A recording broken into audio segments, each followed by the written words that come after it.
എന്റെ വീട്ടിൽ വന്ന് എന്റെ തോക്ക് ചൂണ്ടി അതും എന്റെ നിലയ്ക്ക് വില പറഞ്ഞിരിക്കുന്നു. അവൻ ആരുവാ? പ്രിയദർശിനിയുടെ കാവൽ നായ ഗൗതം. മൊറൈസ് എന്ന ഈ സിംഹത്തിനെ നോക്കി കുരയ്ക്കാൻ ആ കില്ലപ്പട്ടിക്ക് എങ്ങനെ ധൈര്യം വന്നോ? അവന്റെ യജമാന സ്നേഹം, അല്ലാതെന്താ?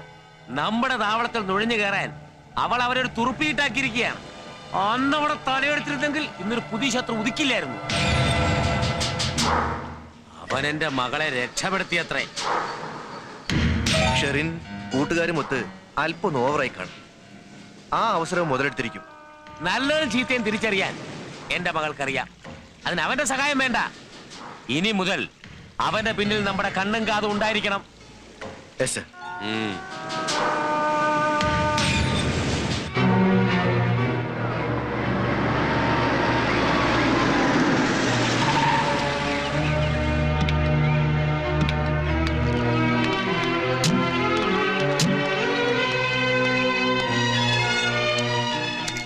മാനേജർ മഹാദേവനെ സൂക്ഷിക്കണമെന്ന് ഞാൻ പറഞ്ഞത് ഇഷ്ടപ്പെട്ടില്ലല്ലേ? ഡാഡിക്ക് വേണ്ടി നിങ്ങളെ സഹിക്കുന്നത് കൊണ്ട് എന്റെ തലയിൽ കയറി നിരങ്ങാമെന്നൊന്നും കരുതരുത്. കൂലിക്ക് കുത്തും വെട്ടും നടത്തുന്ന തെരുവ് ഗുണ്ടയുടെ ഉപദേശം എനിക്ക് ആവശ്യമില്ല.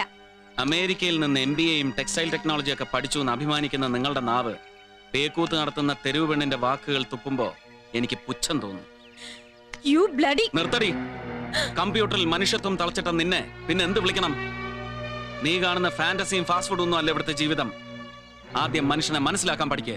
പൊന്നരച്ച് എന്ന് നിന്നെ വളർത്തിയപ്പോ പെണ്ണിന്റെ മാന്യത എന്താണെന്ന് നിന്നെ പഠിപ്പിക്കാൻ നിന്റെ തന്ത മറന്നുപോയി.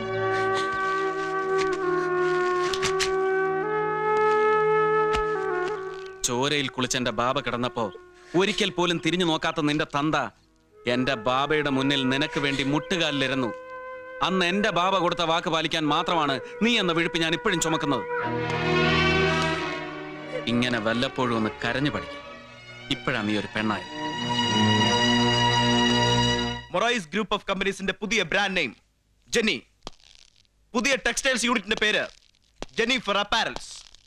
ഇന്ന് ഡാഡി അവളെ പിടിച്ച് കമ്പനിയുടെ ഡയറക്ടർ ബോർഡിലിരുത്തി. നാളെ ഈ വീട്ടിൽ എന്റെ അമ്മയുടെ കിടക്കറയും. ജെറി, മമ്മിക്ക് പ്രായമായി. പക്ഷെ നിന്റെ നാവ് കൊണ്ട് അത് ഓർമ്മിപ്പിക്കരുത് മോനെ. മൊറൈസിന് നേരെ ആരും അങ്ങനെ വാളം കൊണ്ട. അഹമ്മദാബാദിലെ തെരുവുകളിൽ അരയണയ്ക്ക് പഞ്ഞിക്കെട്ടും ചുമന്ന് അലഞ്ഞു കിടന്ന കാലത്ത് മാർവാളികൾ അടിച്ച അടിയുടെ പാട് ഇന്നും എന്റെ മുതുകത്തുണ്ട്. എടാ, 3 വയസ്സിൽ കിട്ടേണ്ട 3 യാർഡ് സൈക്കിള് എനിക്ക് കിട്ടിയത് 30ാമത്തെ വയസ്സിലാ. ജീവിതം എനിക്കൊന്ന് ആസ്വദിക്കണം. ഡാഡിയുടെ വപ്പാട്ടിയോടൊപ്പം ഡയറക്ടർ ബോർഡിൽ ഇരിക്കാൻ നിനക്ക് അപമാനമാണല്ലേ? എനിക്ക് ഇഷ്ടമുള്ളവരെ ഞാൻ എവിടെ കയറ്റിയിരുത്തും? പ്രായം എന്റെ ഭർത്താവിന്റെ രുചികളിൽ മാറ്റം വരുത്തുമെന്ന് കരുതി. പക്ഷെ അത് തെറ്റായിപ്പോയി. എന്റെ രുചികളെ പറ്റി പറയാൻ നിനക്കെന്ത് അർഹത? നീ എന്നും എനിക്കൊരു വീട്ടുപകരണം മാത്രമായിരുന്നു.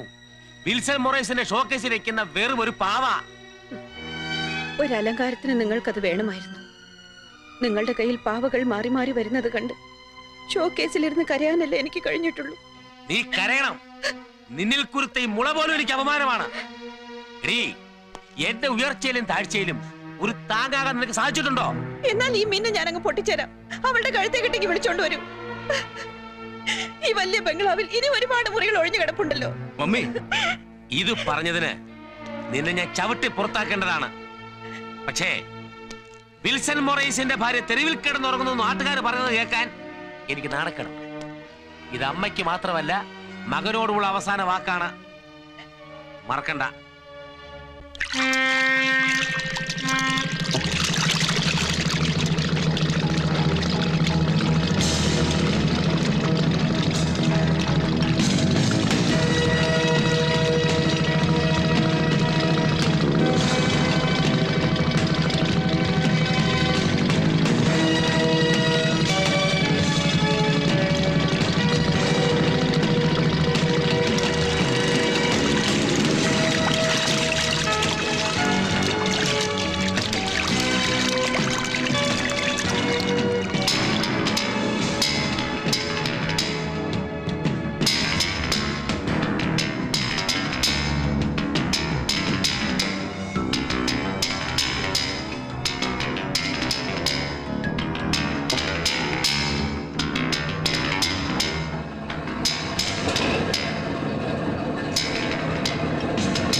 ഷിപ്പ് യാർഡിൽ എന്തെങ്കിലും പ്രശ്നങ്ങളുണ്ടോ? ഒന്നുമില്ല. കൃത്യം 10:30 നമ്മുടെ ഷിപ്പ് പുറപ്പെടും. ക്ലിയറിംഗ് സെക്ഷൻ നമ്മുടെ പോക്കറ്റിലാണെങ്കിലും ഇത്തവണ കാണിക്ക് ഇത്തിരി കൂടുതൽ വേണ്ടി വന്നു. കാണിക്ക് ഇത്ര കൂടിയത് കൊണ്ട് ഒരു കുഴപ്പവുമില്ല. കോട്ടൺ തുണിക്കെട്ടുകൾക്കിടയിൽ കിടന്ന് നമ്മുടെ പഞ്ചലോക വിഗ്രഹങ്ങൾ നൃത്തം ചെയ്യട്ടെ. ചെറിയ ഇരയിട്ട് വലിയ മീനെ പിടിക്കാനല്ലേ ഈ എക്സ്പോർട്ടും കപ്പലും ഒക്കെ. ചരക്ക് ടൊറാൻഡോ തുറമുഖത്തുകൂടി സുരക്ഷിതമായി കടന്നു കിട്ടിയാൽ കാര്യങ്ങളെല്ലാം ഭദ്രം. Hello, speaking. Gautam. Oh Gautam, what a pleasant surprise. നോക്കൂ, ഞാനിപ്പോ ഗൗതത്തെ പറ്റി ഓർത്തതേ ഉള്ളൂ. Who's that? Can you guess? I am Sharon. Moraes ഇല്ലേ? ഉണ്ട്. വിളിക്കൂ. Oh Gautam, why are you in so hurry? It's an urgent matter.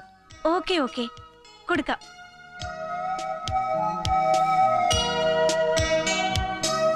Daddy, daddy, Gautam.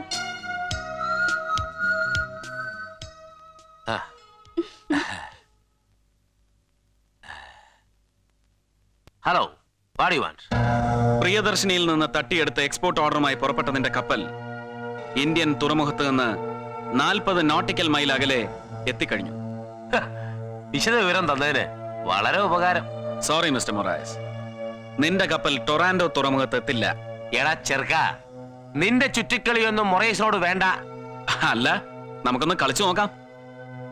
കൃത്യം 11:20 നിന്റെ കപ്പൽ പുറംകടലിൽ പൊട്ടിത്തെറിക്കും. പിന്നെ ഷിപ്പിന്റെ എഞ്ചിൻ റൂമിലുണ്ടായ ഫയർ എന്ന് വരുത്തി തീർത്താ മതി.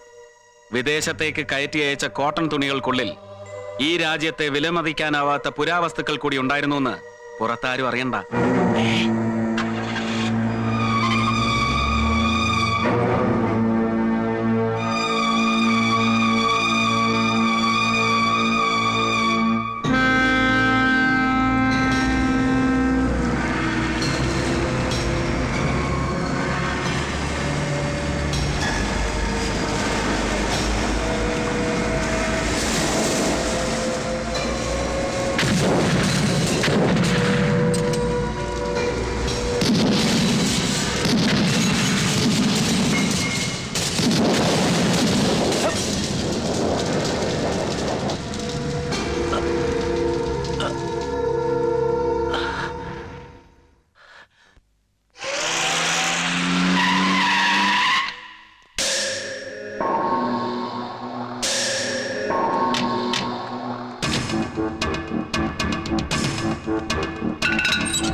നീ എന്നെ ഒന്ന് പോറി. അതുകൊണ്ട് ഈ യുദ്ധത്തിൽ നീ ജയിച്ചു കേറി എന്ന് കരുതണ്ട. ഈ വെറും തുണിക്കച്ചവടക്കാരൻ ആരോട് യുദ്ധം പ്രഖ്യാപിച്ചിട്ടില്ല. എനിക്ക് നിങ്ങളെപ്പോലെ അധോലോകങ്ങളും അന്തർരഹസ്യങ്ങളും ഇല്ലാത്തതുകൊണ്ട് ബോംബും തോക്കും വെച്ച് ഞാൻ ആരോട് സംസാരിക്കാറുമില്ല. എടാ, ഒളിച്ചിരുന്ന് നമ്പയുന്നത് ഭീരുക്കളുടെ ലക്ഷണമാണ്. അത് നിങ്ങളുടെ തന്ത്രം. അഹമ്മദാബാദിലെ ലക്ഷ്മി നാരായണന്റെ തുണിമില്ലിൽ ഒരുമിച്ച് പഞ്ഞിക്കെട്ടുകൾ ചുമന്ന് നടന്നപ്പോഴും എനിക്കെതിരെ ഒരു കത്തി നിങ്ങൾ എന്തു സൂക്ഷിച്ചിരുന്നു. ഇതുപോലെ പഴംപുരാണങ്ങൾ പാടാൻ എന്റെ കയ്യിലുമുണ്ട്. അന്ന് ഇന്നും എന്റെ വഴിയിൽ നീ കുത്തി തുളച്ചു കയറുന്നൊരു മുള്ളായിരുന്നു. ഓ ഐ സി. ഒരു നേരത്തെ വിശപ്പടക്കാൻ നമുക്കിരുവർക്കും അരയണ തുട്ടുകൾ എറിഞ്ഞു തന്ന ദൈവത്തെ ചതിച്ച് തുണിമിൽ അപഹരിച്ച് സ്വന്തം കീശയിലേക്കും അയാളുടെ സുന്ദരിയായ മകളെ കബളിപ്പിച്ച് വെപ്പാട്ടിയുടെ കിടക്കയിലേക്കും വലിച്ചു കയറ്റിയ നിന്നെ ഞാൻ പൊളിച്ചു കാട്ടിയതുകൊണ്ടോ? അതേടാ, വേട്ടയാടിയും വെട്ടിപ്പിടിച്ചുമാണ് ഞാൻ എന്റെ പോക്കുഴലുകൾ ഉയർത്തിയിരിക്കുന്നത്. പക്ഷെ എന്നും എന്റെ മാനത്തിന്റെ കരക്കുള്ള കത്തിയായിരുന്നു നീ. മാനം, ആ വാക്ക് പറയാൻ നിനക്കെന്താ അർഹത? തട്ടിത്തകർത്ത് മുന്നേറാനുള്ള വെമ്പലിൽ നീ ഉടച്ചെറിഞ്ഞ വിഗ്രഹങ്ങൾ നിന്റെ മാനത്തിന്റെ കഥ പറയും. ദാസ്, വാക്കുകൾ അതിർത്തികൾ താണ്ടിയാൽ മൊറൈസ് മറുപടി പറഞ്ഞത് തൂക്കുകൊണ്ടായിരിക്കും. ഭീഷണിയാണോ? എന്റെ മകളുടെ ജീവന് നീ വില പറഞ്ഞിട്ടും ഞാൻ അതേ നാണയത്തിൽ തിരിച്ചു തന്നിട്ടില്ല. എന്റെ കപ്പൽ ബോംബ് വെച്ച് തകർത്തിട്ട് നീ പുണ്യാളം ചമയുന്നോ? ഹ, നിന്റെ മോടെ കാവൽപ്പട്ടിക്ക് എന്റെ തല വേണമല്ലേ? കൊടുക്കാം, തല ഞാൻ കൊടുക്കാം. പക്ഷെ അതിനു മുമ്പ് നിന്റെയും നിന്റെ മകളുടെയും അവന്റെയും തല ഞാൻ റോട്ടിലിട്ട് ഉരുട്ടും. എനിക്ക് വേണമെങ്കിൽ ഒറ്റ വെടിക്ക് നിന്നെ കൊല്ലാം. പക്ഷെ ഞാൻ വിടുന്നു. ഒന്നോർത്തോ, മൊറൈസിന്റെ അങ്കിക്ക് നിന്റെ മകൾ ചീട്ടിട്ടാൽ ആ അങ്കി കൊലക്കേറാക്കി ചക്കരപ്പായിൽ പൊതിഞ്ഞു കെട്ടി ഒരു സമ്മാനം നിനക്കാൻ കൊടുത്തയക്കും.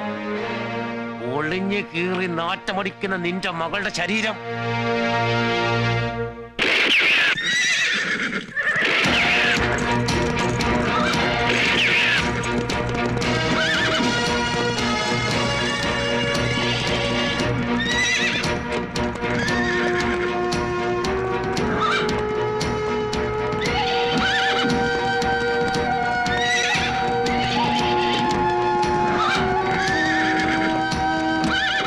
മൊറൈസിന്റെ കപ്പൽ ബോംബ് വെച്ച് തകർക്കാൻ നിനക്ക് ആരധികാരം തന്നു?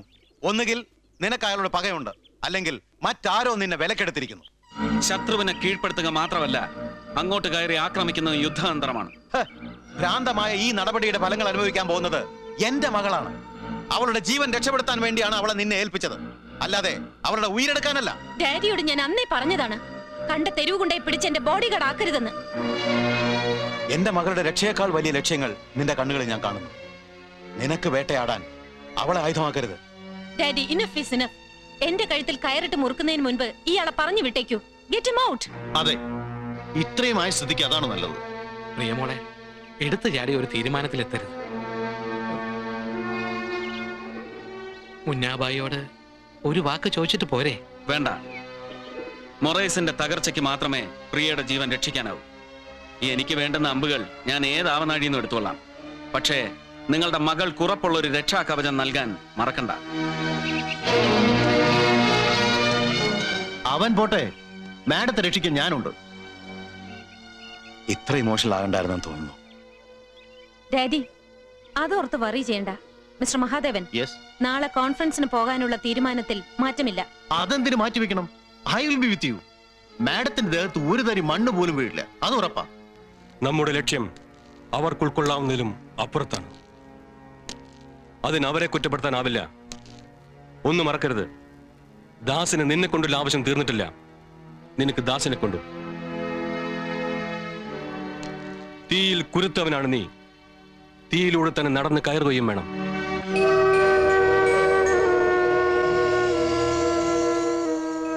ഒരുപാട് ദൂരം ഇനിയും പോകേണ്ടതുണ്ട്.